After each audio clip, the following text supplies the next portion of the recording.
Mi nombre es Raúl Alexis Chacón Peralta y actualmente curso la materia de oncología en la Facultad de Medicina de la Universidad Autónoma de Sinaloa. En la oncocápsula del día de hoy les hablaré del tema hallmarks del cáncer. Comencemos. Como ya veníamos platicando, los hallmarks del cáncer van a ser un tema sumamente importante en oncología. ¿Por qué? Bueno, estas se van a definir como características o capacidades biológicas que van a tener las células tumorales o cancerosas durante el desarrollo de los tumores humanos. ¿De acuerdo? ¿Por qué son importantes? Porque estas características van a generar un marco lógico con el cual vamos a poder basar para saber cómo se van a generar los tumores. Otro punto muy importante, estas características del cáncer nos van a ayudar a comprender cómo funcionan los tratamientos con los que contamos actualmente y van a abrir un panorama amplio para poder generar nuevos tratamientos para nuestros pacientes. Muy bien, ¿cuántos hallmarks vamos a tener? Van a ser 8 características. El primero va a ser el mantenimiento de la señalización proliferativa. Asimismo, tenemos la evasión de los supresores del crecimiento.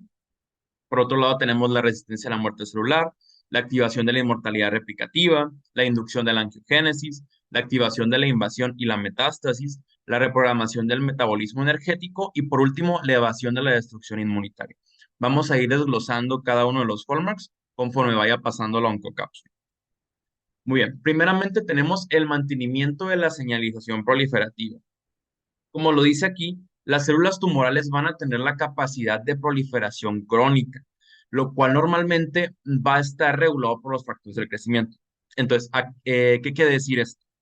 Las células tumorales no van a necesitar de los factores de crecimiento para poder replicarse.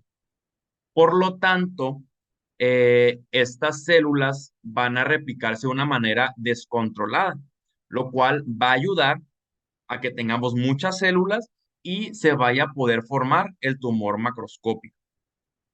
¿Cómo normalmente es que las células lo regulan? Como ya lo decía aquí, los factores de crecimiento se van a unir a receptores de membrana con los cuales cuentan las células y esto va a generar que los tejidos se puedan replicar de manera normal y conjuntamente, puesto que estos factores de crecimiento los van a dar las células adyacentes a la célula y otras células de señalización.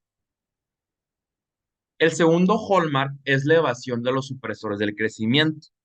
Las células tumorales, así como van a tener la capacidad de replicarse sin control, van a evadir también los supresores que generan que no haya mayor proliferación de las células, principalmente los que se desarrollan por la proteína P53 y por la proteína RB.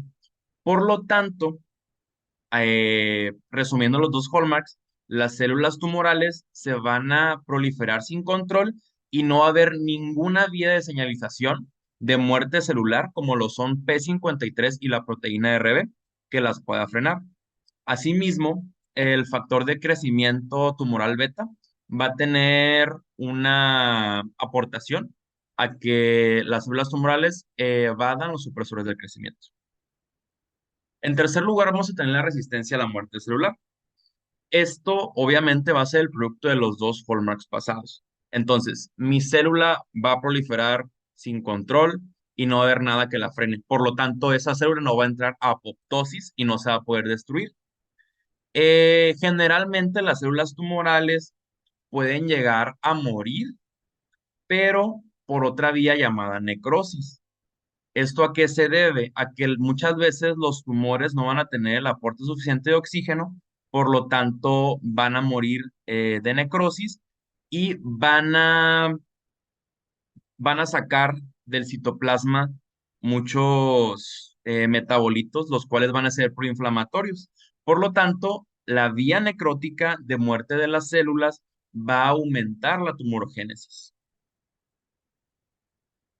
Posterior a ello, vamos a tener la activación de la inmortalidad replicativa. Esto se debe principalmente a dos características reguladoras, las cuales van a ser la senescencia replicativa y la crisis. La senescencia replicativa se refiere a aquel estado en el cual la célula no muere, eh, ya no funciona, pero sigue siendo viable. y la crisis se refiere a la muerte celular. Por lo tanto, estas células van a tener la capacidad de no morir o de no tener actividad, pero sin morir. Asimismo, la inducción de la angiogénesis va a ser sumamente importante en la generación de los tumores. ¿Por qué? Como ya lo sabemos, los tumores se van a alimentar principalmente de los metabolismos que están en la sangre, ¿sale? Principalmente la glucosa y el oxígeno. Entonces, las células tumorales lo que van a hacer es que van a tener la capacidad de generar nuevos vasos sanguíneos para poder nutrirse y que les llegue oxígeno. Esto lo van a hacer principalmente evadiendo a los factores que inhiben la angiogénesis, como lo es la angiostatina y la endostatina principalmente. Por otro lado, tenemos la activación de la invasión y la metástasis. ¿A qué nos referimos con esto? Las células tumorales, una vez que ya han formado un tumor primario, ya se han establecido en un lugar, van a tener la capacidad de invadir a los tejidos adyacentes al tumor y también van a poder invadir tejidos lejanos. ¿Cómo van a poder hacer esto? En cuanto a la invasión, lo van a hacer por continuidad. Van a estar creciendo y las células van a tener la capacidad de infiltrarse en los tejidos adyacentes. Otra manera de hacerlo va a ser mediante la cascada de invasión metástasis, la cual va a estar formada por 6 pasos. Resumiendo estos pasos, principalmente las células van a tener la capacidad, como ya les decía, de ir migrando hacia tejidos adyacentes, entre ellos los vasos sanguíneos y los vasos linfáticos. Por lo tanto, estos van a ingresar al torrente sanguíneo y a los vasos linfáticos y van a poder viajar hacia otros tejidos lejanos. Después de ello, van a tener una extravasación a este tejido y van a empezar a generar micrometástasis, las cuales, si se encuentran en un microambiente próspero para que esta metástasis se pueda desarrollar, van a proliferar y van a generar las metástasis en tejidos lejanos. Asimismo, vamos a tener la reprogramación del metabolismo energético. Esta va a ser una característica muy interesante de las células tumorales, pues ellas van a adaptar su mecanismo energético de acuerdo a las concentraciones de oxígeno que se encuentren en la célula. Por lo tanto, recordemos que en un tumor va a haber una parte que va a tener mucho oxígeno, pero también va a haber una parte que no tenga nada de oxígeno, tenga muy poco oxígeno. Por lo tanto, vamos a tener células en normoxia y en hipoxia. En el caso de las células con normoxia o con concentraciones adecuadas de oxígeno, eh, estas células van a tener una glucólisis aeróbica. ¿Qué quiere decir esto? Que van a estar generando ATP por la glucólisis normal sin generar lactato, que esa es la glucólisis anaeróbica. Por lo tanto, sus concentraciones de ATP van a ser muy altas y por ello van a proliferar fácilmente. A diferencia de las células hipóxicas, las cuales van a tener una glucólisis anaeróbica y van a estar formando lactato. ¿Qué es lo interesante aquí? Que las células hipóxicas van a liberar lactato, el cual también va a ser aprovechado por las células aeróbicas, eh, quemando el lactato y transformándolo en ATP también. Por lo tanto, se va a generar un círculo vicioso en el cual células hipóxicas y normóxicas van a vivir en una simbiosis.